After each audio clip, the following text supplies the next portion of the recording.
Good afternoon, everybody. Welcome to the Master Sha Tao Centre here in London to our Facebook Lives on Wednesdays.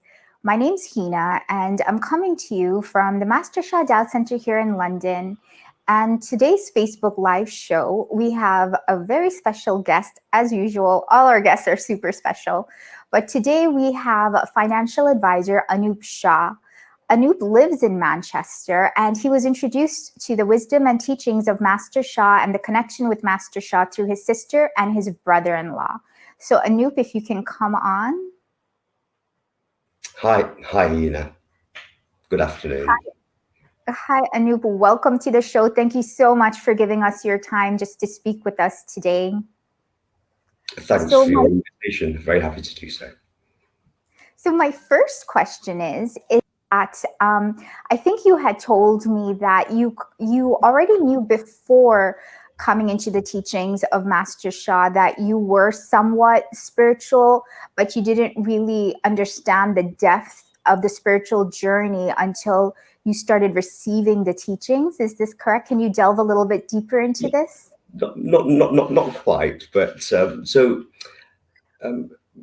before I suppose being introduced to Master Sha about 4.5 years ago, I had a very busy life in this real world, work, building a career, having a family, having 3 wonderful daughters. Life was very busy, and as a consequence, I didn't have a great deal of time for spirituality or religion in terms of the way I lived my life.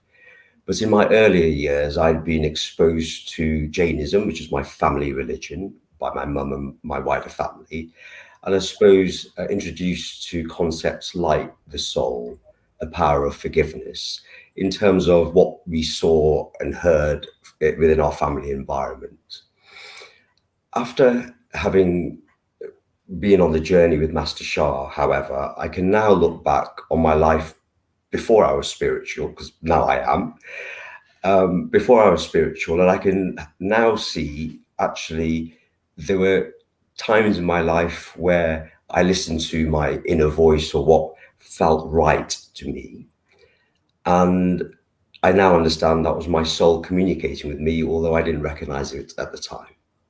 I put it down to my brilliance, of course, because I kind of ended up having, a wonderful, wonderful life. So I'm, really pleased. I suppose what I've been able to do is to view the life I had prior to discovering some of this wisdom through that lens. So that's been quite special.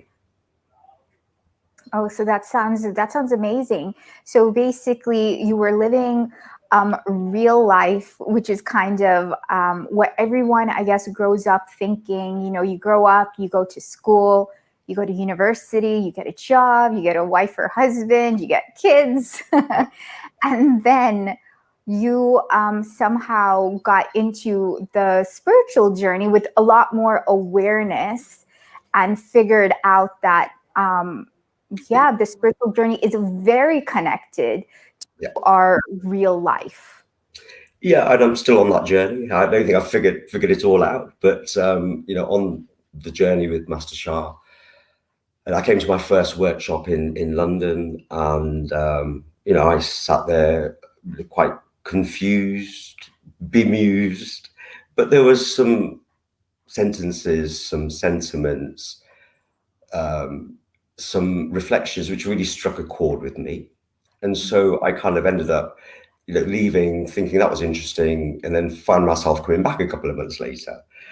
And so it started off for me with, quite, I suppose, baby steps, because it was very different to anything I had in my life prior to that. Because I was relatively logical and worked in a big 4 firm and all of the things that requires.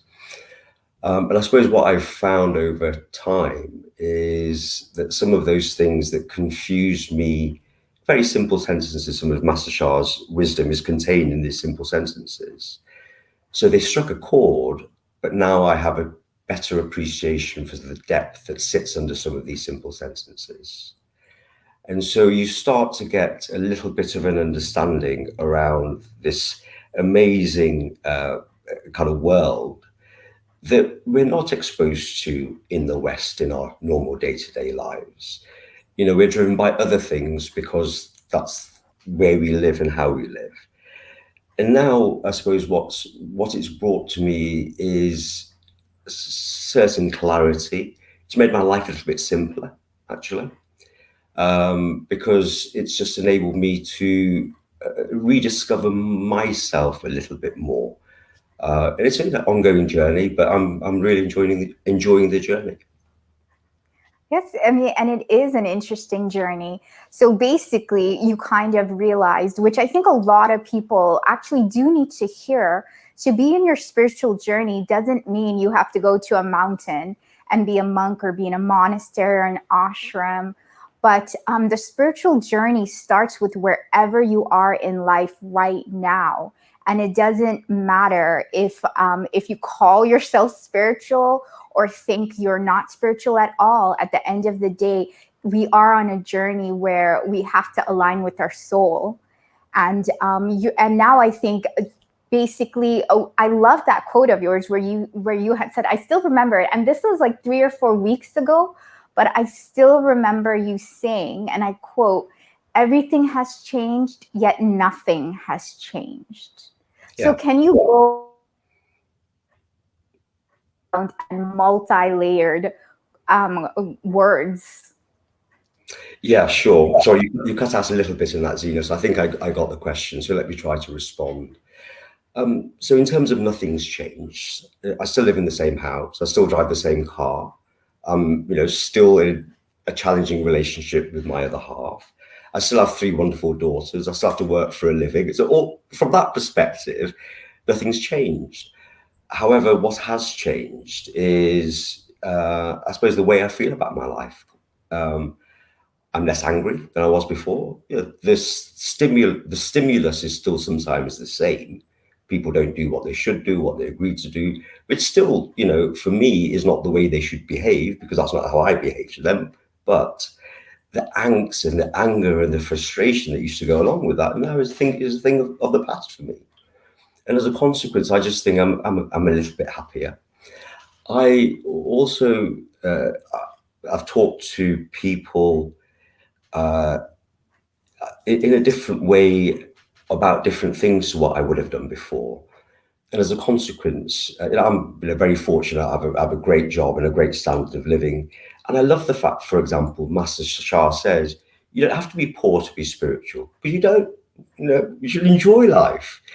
And I still enjoy life. I absolutely intend to continue to do so, but shaped in a way which is a little bit more considerate, a little bit more considered, I think. Hmm. So tomorrow, I'm taking my 3 daughters out on what I've termed a swanky night out. We intend to make absolutely the most of it, have a fantastic dinner and go for some drinks and have some cocktails and have a great time.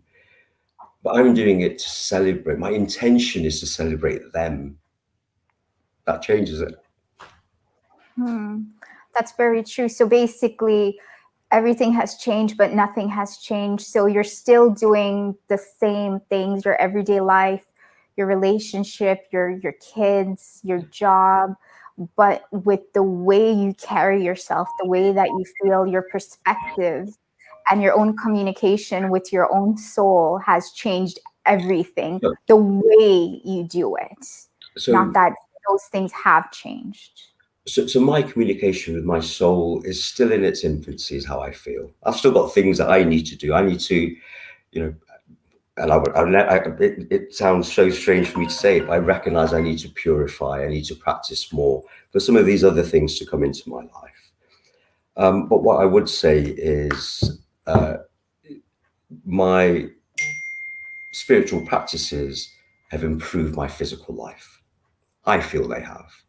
They made me a little bit happier, a little bit healthier, a little bit more loving, a little bit more forgiving, have more gratitude. And previously, and I used to ask David this, and he used to smile at me, and I understand why he smiled at me. I used to say, David, how do you bring more love into your life? How do you bring more forgiveness into your life? And he used to say, practice more, practice with more integrity, more depth.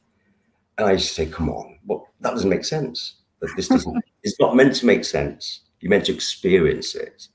And now I've done it over a period of time, and I've got used to doing it as part of my life. And I'm not the greatest at practicing for an hour every day as we're recommended to, etc. But practice is an important part of my life. So I'll always practice for a little bit every day, but then I'll go really heavy ball on some days because that's the way that I like to practice. And that's the way it suits my life. So it just brings an added dimension, a big added dimension that you don't know is there until you start looking for it. Okay. And you had said that you also received personal consultations from the center. How do you feel the personal consultations have helped you progress on this path? So I've had two personal consultations with both with David. One probably a year into my spiritual journey, so 3 or 4 years ago. One probably about a year ago. And both of them were helpful and confusing, and kind of provided, I suppose, mixed emotions. If I'm honest with you, yeah. What's interesting, however, is as I look back to the one that I got 3 or 4 years ago, with the benefit of hindsight, there's so much wisdom and truth in there, which is then transpired. Yeah. Little things. So that's quite interesting. And again, the input that I had from David on my last consultation was, geared around the relationship I have with my wife, which is difficult.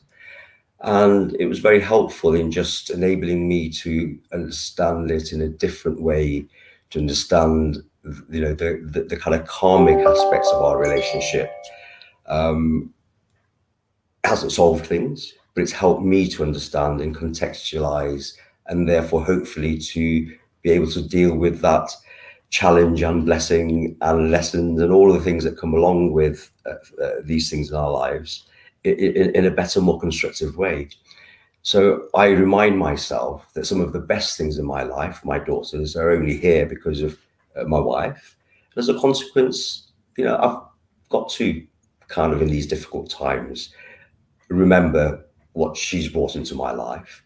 And I've got to approach it not only for my own good in this life and spiritually, but for the whole family's good in a way which demonstrates the 10 dark qualities. That's my challenge and my opportunity.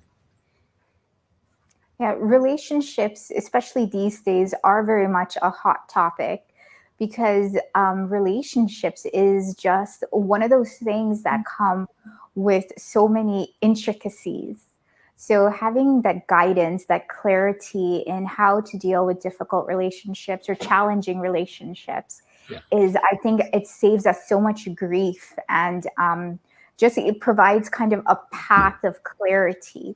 Because I've heard you over the past months, basically, and yeah, it seems that each time you tend to share about it, your heart gets bigger, your forgiveness is deeper, your understanding and your wisdom is deeper. So I know you think that, oh, you still have a ways to go, but I just want to reiterate, you have come a long way as well. Thank you. And that's the way it is with the soul journey. There's, no matter how far you come, there's there's always further and further to go. And that's the beautiful thing with having a guidance as a personal consultation, or even having some of the workshops that the Master Sha Tao Centre here provide. So we have a workshop actually coming up about the soul journey, and it is September 25th and 26th. And essentially, this Soul Journey workshop really talks about, and it is actually a Tao Hands prerequisite. So if you're not a Tao Hands prerequisite, there is a complimentary intro night tomorrow night. So please visit our website to check that out. But the Soul Journey workshop, I mean, that is one that provides so much information to why we go through the things we go through, how to progress on our soul journey, and how to go faster with more clarity. The main purpose of the Master Sha Tao Centre here is to provide that clarity if someone's confused. Because when you don't know where you're going, that in itself is a painful condition. And with our teachers, they have walked a few steps ahead of us, so they know the path.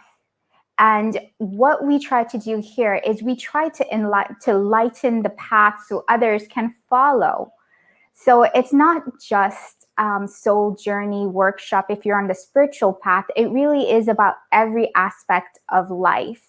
Like you heard with Anup, he is now full on his spiritual journey, whereas before he was on his spiritual journey, he just didn't really know it. He thought he was just living the normal human life.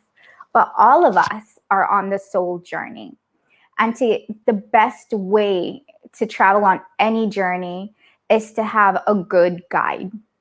Now, the Soul Journey workshop is from the 25th and the 26th, and we talk about all aspects of life, not just if you're spiritual. Like with Anup, he has realized his relationships deeper. He understands relationships deeper. He also has incorporated a lot of his practices into his business aspect of his work, of being a financial advisor. And that's what many of us still do.